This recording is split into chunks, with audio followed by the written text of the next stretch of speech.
Topping today's news, a man shot and killed in the Coconut Grove community late Wednesday afternoon.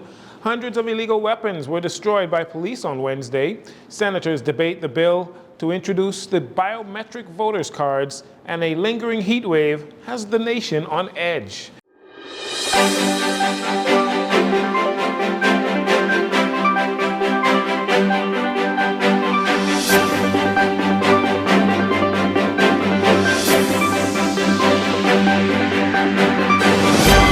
This is your Jcn Evening News. I'm Jarino Saunders.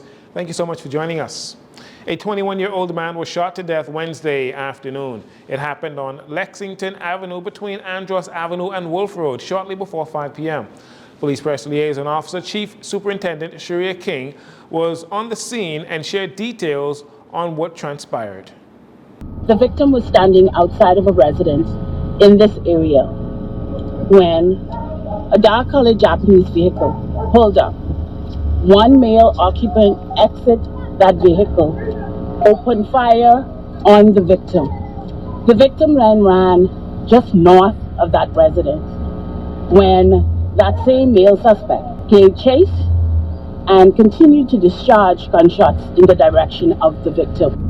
The Royal Bahamas Police Force will remain and steadfast in maintaining law and order in the Bahamas. We will be determined and continue to be determined in finding these perpetrators who are committing these acts and make certain they get justice.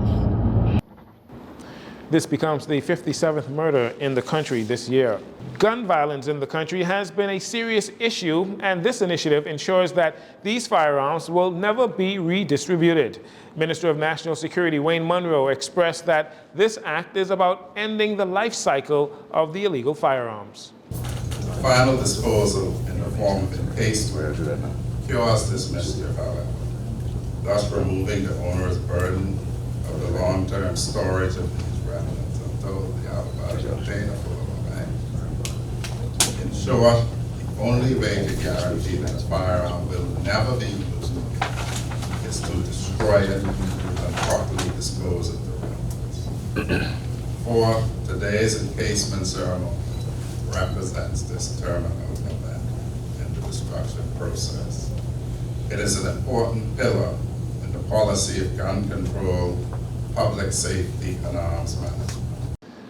The U.S. and the Bahamas, along with its CARICOM partners, have been working to stem the flow of illegal firearms into the region. Kimberly Furnish, U.S. Chargé d'Affaires, announced that the United States has donated over $6 million to improve security across the Caribbean. This U.S.-funded program will improve security at munitions depots. It will destroy excess guns and ammunition, and it will provide the dedicated men and women who manage weapon stockpiles with further training.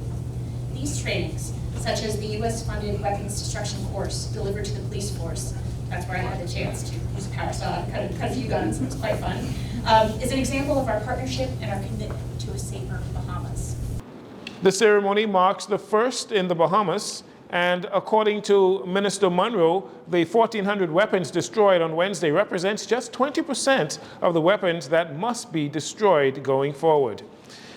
After passing the House of Assembly, senators on Wednesday debated the Parliamentary Elections Amendment Bill 2025 to permit and enable biometric identification cards as ID for the 2026 elections. Attorney General Senator Ryan Pinder led debate for the government and wanted to dispel any notion that the new legislation applies to the actual voting process, but only seeks to eliminate fraud and voter duplication.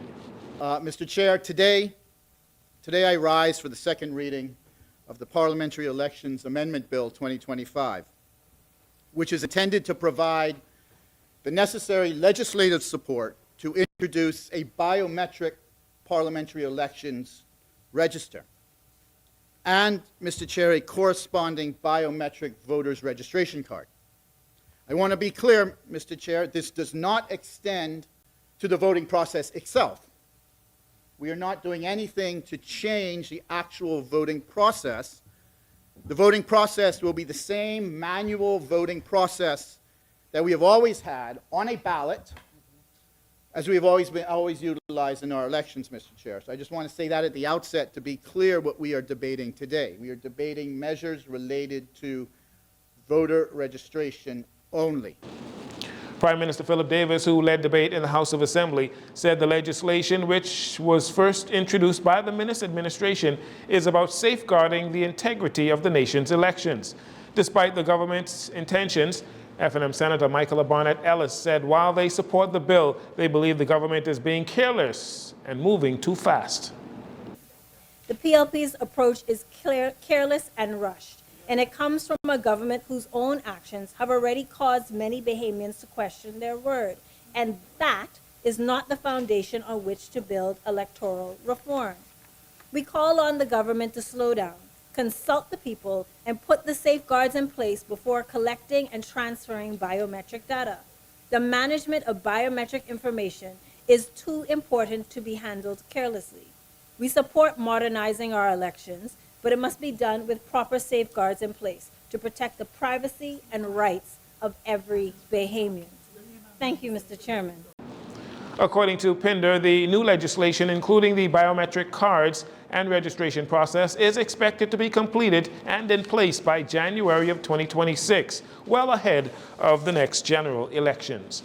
And finally, in this segment, while appearing on Love 97 radio talk show Issues of the Day on Wednesday with host Christian Jones, the Minister of National Security, Wayne Munro, spoke on a number of topics under his portfolio and answered questions from the public as well. In the face of the high rate of crime in the capital in particular, one caller suggested that law enforcement and the courts must do a better job of stopping what they described as minor crimes. Mr. Munro argued that they are addressing small crimes, but the challenge continues to be issuing swift justice as the courts are overwhelmed, so much so that consideration is being given to the introduction of community courts.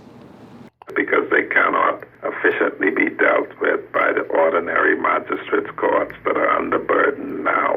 And so, yes, you may have that as a concept, but you need these same courts to be dealing with the young men we saw on Saturday who going around shooting persons, the same courts to deal with the armed robberies, the same courts to deal with the burglaries, the house breakings, the stealings, the fraud by false pretenses. And so you can go to the courts, and it's not that the small stuff is not being dealt with. It is being dealt with along with more serious things, but the bigger problem is what deters people isn't so much the severity of the penalty, but the certainty of the conclusion. And so those are the types of things you have to take into account when you decide your policy on what you will do.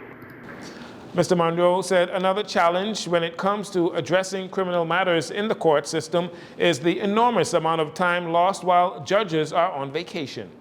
I keep saying judges have 5 weeks vacation. If you have 10 judges in the criminal division, that's 50 weeks of vacation. That's a whole year that you lose. But in England, when they're on vacation, a KC would sit as a deputy recorder, and the court would continue to function, and cases would continue to roll, and you wouldn't lose 1 year to vacation. So things like this require the cooperation of the inner bar and the leading lawyers who could sit as acting judges when judges are on vacation, and require just more effort, and we're moving down that line as well.